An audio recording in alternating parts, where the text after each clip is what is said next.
I came across this beautiful line today which says, when a person is drowning, it is not the time to teach him how to swim. Oo nga naman, di naman matututo yung tao. Unang-unang gagawin niya is how to survive. Unang-unang i-figure out niya is kung paano mabuhay.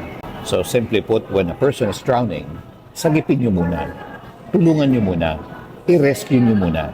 Hindi yung nalulunod na nga, sasabihan niyo pa o sisigawan niyo pang, ayusin mo yung buhay mo. Ganito ang paglangoy. Tuturuan kita. So, best would be, sagipin mo, tulungan mo, itabi mo, pag medyo naka-recover na siya at malinaw na yung pag-iisip niya, saka mo turuan, lumangoy o kung ano man dapat ituro mo sa kanya sa buhay. Pag ang isang tao nalulunod, huwag mo siyang turuang lumangoy. Ang daming mga taong nalulunod sa paligid natin. Mga kaibigan, kapamilya, katrabaho, kapitbahay, or yung mismong partner mo, yung asawa mo o jowa mo. Bago mo turuan, sagipin mo muna. Bago mo turuan, tulungan mo muna. Pag ready na siyang matuto sa buhay, saka mo turuan. I-guide mo.